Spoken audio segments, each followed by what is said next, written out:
What's up, y'all? It's your girl, JC, certified by JC. If you don't know, now you know. With the 806er, y'all tune in. I was just so tired of being broke. Like, I hated not having no money. I hated going to work, working 8 hours a day and still not having no money, like having to wait 2 weeks for a check. So I started doing hair and meeting people, getting to know literally everybody in the city, or trying to. And I just took it from there. Like, I just never stopped, ever. Like, once I started, I was like, I can't be the type of person who does something and then like, oh, she doing hair, and then I don't do hair no more. Like, no. I've been doing this for like years now, so now everybody kind of know, like, yeah. So when did you begin? I started when I was 18. I'm finna be 22, so it's going on 4 years doing hair, and yeah, it's been a journey. It's been long. It's been very much, I want to say it's not even hard. It's just difficult to like continue to keep up with everything that's going on when it comes to like styles and people. I'm not a people person, so like getting to know people, they come in here with their personalities and I got my personality, so I'm like, we're gonna have to work on that a little bit because I'm not good sometimes working with people. So there's just a big stigma around men having to be big, strong, no crying, no emotions, and I feel like I grew up in a household with majority of men. Like, I had my mom and my aunt, and that was later in my life. I had my grandma, and so it wasn't too many women around me for me to see the emotional stuff. So I did grow up around hard, you know, being masculine, and if you know me, I'm a little bit not too feminine, you know, and so I feel like going into this industry, I wanted to be someone who can make a difference with just how somebody felt. And I feel like when it comes to men, it's either if you make a man feel some type of way, you're trying to get with him, or you like him, or there just has to be something behind it. But with me, I grew up loving people just because. Like, I grew up loving people just because that's just what you do. So this whole entire journey has been amazing to me, to be able to speak to people, like, people come to me about stuff that in all reality I can pray for them about. And then they come back to me and they tell me like, hey, JC, man, I just got my daughter back from this situation. And like, to see that I didn't have nothing to do with that. I didn't do nothing. But the fact that he had a conversation with me, I could pray about it, go to who I believe in about it, and help that way. Like, that is why I do it. Like, people ask me why I do hair. It's because of how I affect people in the best way. And it's mental, it's emotional, it's not physical. It don't got nothing to do with me trying to be with nobody and see nobody. I got a boyfriend. Like, I'm trying to get married. I got my own shit going on. So to me, it really is about a personal conviction of just being nice to people and treating people right, regardless of if it's a man or a woman, like, period. So I actually did have, kind of going back to that whole like man stigma thing, I had a client come to me, and it was just about some personal stuff going on in his life. And I had a personal conviction because it was with a child. And I have a really difficult relationship with my parents sometimes. And so it kind of hit me kind of hard because I'm like, bro, like, you need to chill a little bit. Like, we might need to talk about it. Like, let me know what's going on. Let me know what's going through your head, because what he said was kind of just like, I'm done. And I'm like, as a kid, I would never want my mom to be like, I'm done with you. Like, that would break my heart. So we actually had like a heart-to-heart conversation, and he ended up like literally talking to his situation ended up getting figured out. And so to me, like, that changed my life. Whenever I like seeing that, kind of goes into why I do what I do again, because it's like me as a person having that much of an impact just with my words is crazy. Like, if he wouldn't have never came and sat in my chair, he would have never had that conversation with me. And Lord knows if he would have ever like, you know, contacted his kids or talked to his kids or any of that. So to me, that experience, like, I always talk about that because that's like supernatural on some shit. Like, I was sitting here like, bro, I don't know you believe in God, but you know, I need to say this because I feel kind of convicted. Like, please don't cut your kids off. Like, we don't, you know, I feel some type of way. And it was like an honest, dead, raw, honest conversation. And I didn't know this man, never met him in my life. So it was like, it has to be, you know, a reason why I'm doing this shit, because yeah, that was life. So let's get some tips for maintaining healthy hair and preventing hair damage. So number one, conditioner water. People will tell you oil, but that's not like, to me, for my clients, I always tell them oil, you can do too much and you can end up doing too much damage And so you want to keep a consistent pattern of conditioner water and oil. And honestly, that's all you need. If you want to do the extra deep conditioning treatments and all that different stuff, you can. But on a consistent basis, whether that's every day, every 2 days, every week, whatever it is, you have to have a routine with your hair. So putting that conditioner water in your hair, making sure your hair, especially with natural hair, if you got curly hair, you have to use conditioner water. Like, you have to use oil. You have to use products that are natural, number one. Don't be using stuff that you can't even pronounce what's in it. Like, you can't even say the product that you trying to use in your head and your scalp. Like, that shit is deep. Can I cuss on here? Okay, my bad. I'm trying to make sure. But yeah, so just making sure you have a routine, all natural products, and yeah, that's basically it. So what about for like us bald head folks that we trying to grow our hair? You know what I'm saying? Do I need to put the rice water, or like what is like? I hear everything. You know, we're on TikTok, right? Prayer is to make your hair grow. Prayer really does make your hair grow, for real. Like, massage it and just really just get in there and with your thoughts, you know. No, I'm just playing, but I feel like I ain't even gonna cap. I did have a client who, he was like balding really, really bad. He had locks and they were like hanging by a string. Yeah. And this is when I want to say 2 years ago, so I was still kind of new to everything. This is a reason why I kind of know what I know. I was kind of just going off of, you know what, let me try something. Like, let me know off of what I know. Deep conditioning treatments work, oil works, this works, hot oil treatment works, massaging works for hair growth, especially when you've lost. It's really just the blood circulation to your scalp. That is the reason why. So it just takes time and consistency. I want to say, like, if you're all the way bald, I don't know, but I do know that if you like have a little bit of hair, it's completely possible for your hair to start growing back. It takes a lot more work. Yeah, but prayer, I'm saying, like, prayer would be my number one thing for that.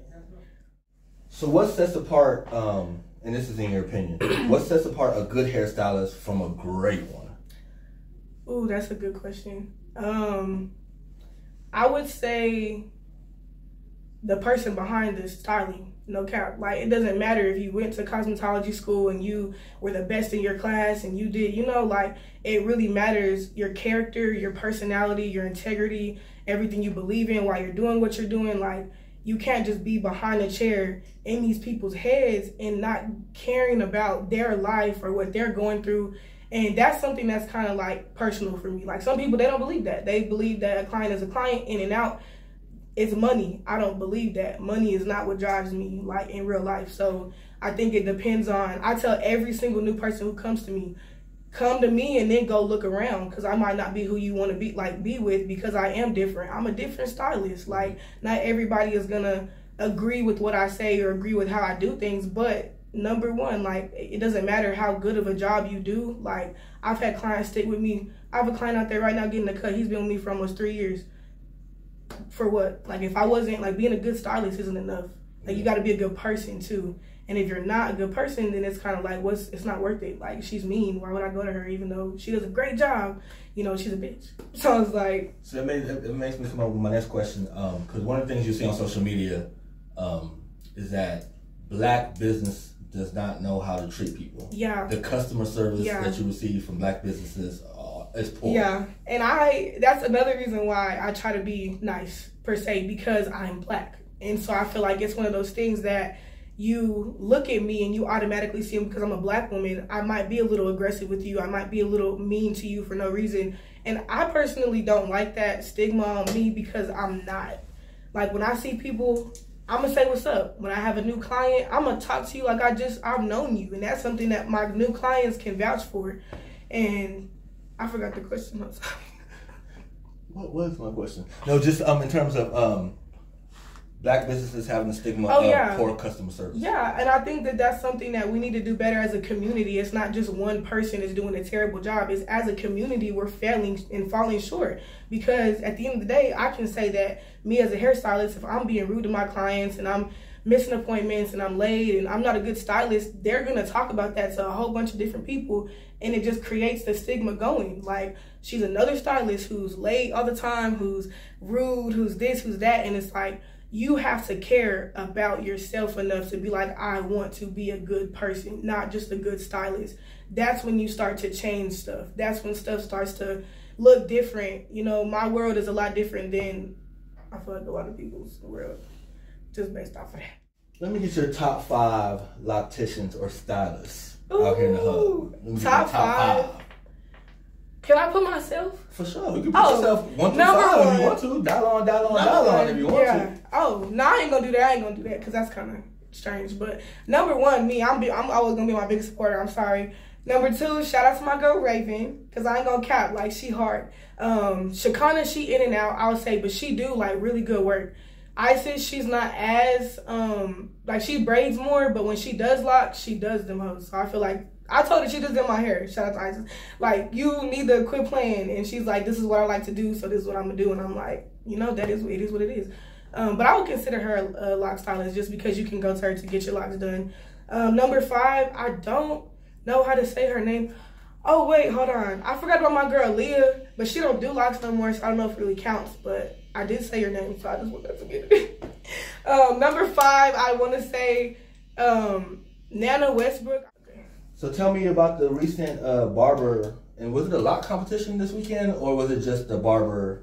Yeah, so it was a barber competition. I was like, from what I know, but it was a barber competition, and like fades, all types of different stuff, for everyone to just kind of come out, support each other, watch, and then they had a loctician competition in there, like kind of just a little section. They had a braiding competition.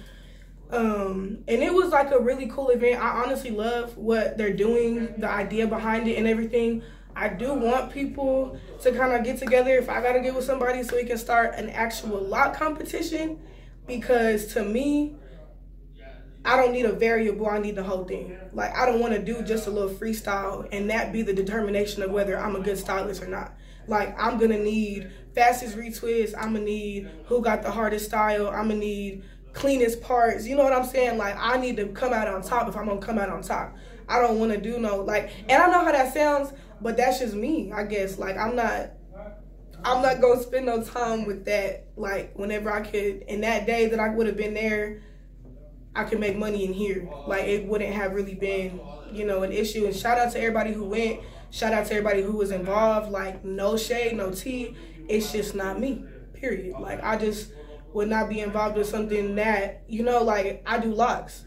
So if I was a barber, I would have went and cut, but I'm not. So I just would have been there for that little section, and I'm me. Like, I'm a big personality. I'm, you know, I walk in the room, you know, so no, like, me personally, I'm just, no. And I think that anyone starting out your own business, and unfortunately, fortunately, it's one of those things living in this society, being African-American, being Black, it's harder automatically. Like, you literally gotta, like, I had to shovel this shit, like, for real, because, like, nobody do nothing. I didn't know how to do hair. I didn't go to cosmetology school. That's not something I'd ever lie about. Like, I didn't finish because it wasn't me. Like, I was in there. That's a whole nother question, my bad. I just started putting a whole nother conversation. So why didn't you finish cosmetology school? So I did start cosmetology school, and I was there 8 a.m. to 4:30 every day. And if you don't know, this is my job. Like, what I do, my hair stuff is my job. I don't have another job. So it was taken away from everything I was doing, literally. And it was for what I was doing per se, but I'm in there doing straight hair. I'm in there flat ironing hair. Yeah, I'm in there, you know, doing stuff that I do not want to particularly do. And I spent money to do this. And so I did talk to my teachers, and honestly, my schedule, like, it got in the way of my school, because I'm like, I'm not finna start making money. So either we finna figure something out, because basically I was missing classes to do work. Like, actually, I was missing class to go make money. And they were telling me that my work was not valid. I had zeros. I needed to, like, do a whole entire thing just to pass the course. And so I'm like, I'm not doing that. Like, I don't even want to be here anyways. You're going to make me do all this work. All the work I've already done is zero because it's late, because I was working and making money. It's dead. We done. I'm out this bitch. Like, I left, and that might not have been the best way to go about it, but it's in Levelland, and I wasn't finna drop my ass back up there. So all my stuff's still up there if anybody wants it, honestly. All my shit's still in the same spot. I was like, fuck that. My personal life is my professional life, honestly. Like, I do hair, and that's what I do every single day, no lie. Like, every day I get up and I gotta figure out what I'm doing for my business, like what I can do to evolve my business, if anything, if I don't have clients that day. I will say, like I said, I'm finna be married real life, so I don't have an issue with getting clients involved in my personal life. And that's what I mean when I say, like, it can go together, but it don't gotta go together. Like, it's just the fact that my life is hair, but my clients are completely separate.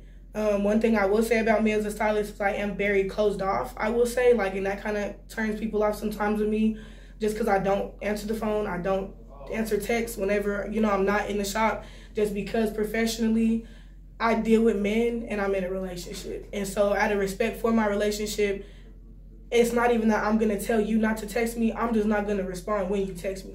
And that's just, you know, what it is.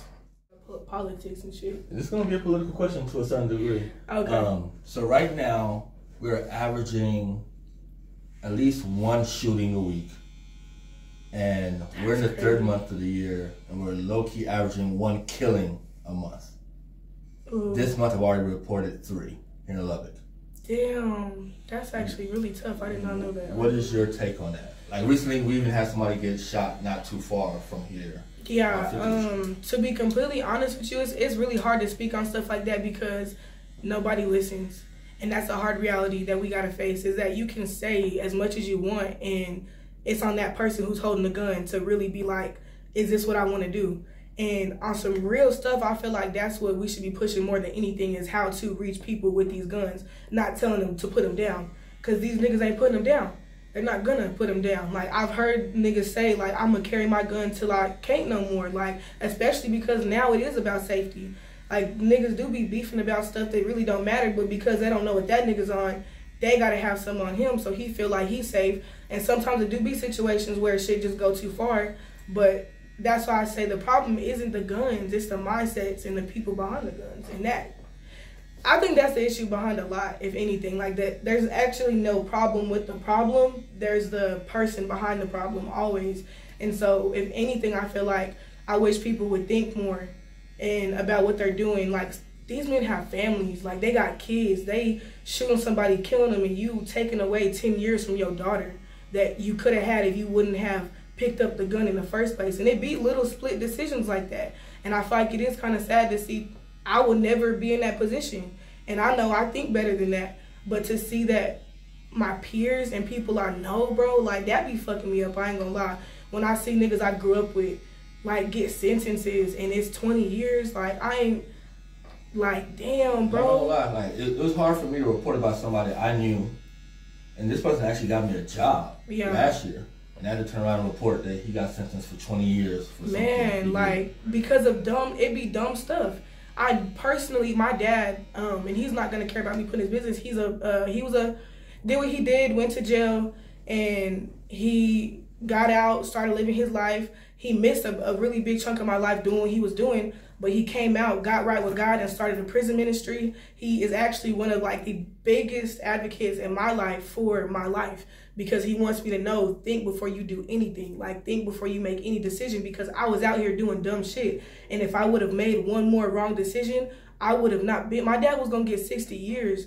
Like, my dad could have not been here in my life, and I could have been a whole different person. But because he was, you know what, let me sit my ass down somewhere and think about my kids and think about my future and think about what I need to do for myself, because it was the money to him. It was the fast life and all this different type of stuff going on that had him involved in that life.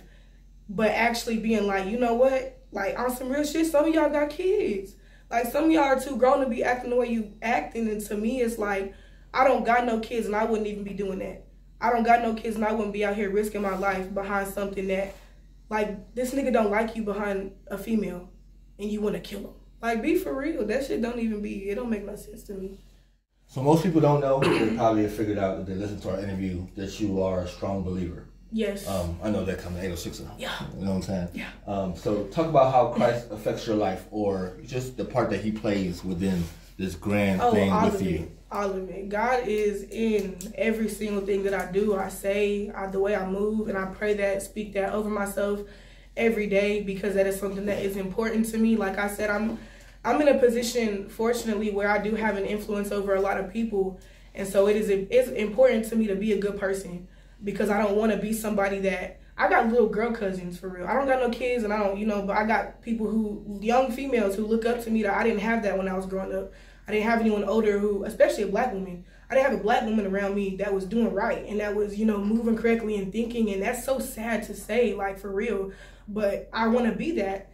And I have clients who bring their daughters in. I have literally little girl clients. Like, it is important to me. And that's something I think God knows in my heart. Like, I want a daughter one day. And I want to be able for my daughter to be proud of me, for me and my daughter to have a good relationship. Like, it just all goes into the think about your life and what you want for yourself. Because for me, I want to be a good mom. I want to be a good wife. I want to have a good relationship with God always. I want to be a good person and not just perfect. I'm not perfect. I just want to be a good person in how I treat people. And I go through hell, but you don't see that. And that's something I can't speak for myself. Like, nobody knows what I go through because I'm not on social media telling everybody my business, or I'm not on, crying to this person and that person. I'm not looking for friends. I'm looking for God, bro. Like, I swear, I will always, if I'm on any type of platform, tell people, like, you searching for this and searching for that, search for God. Open a Bible. And not even that, just pray. Like, I swear, I don't want to say on my soul, because that's kind of like, one of the things, but just pray, like, God, show up in my life to where I can't miss it. Once you do that, your life gonna change, because he will continuously show you and show you and show you. I've had clients come in here and prophesy to me about stuff they don't know nothing about.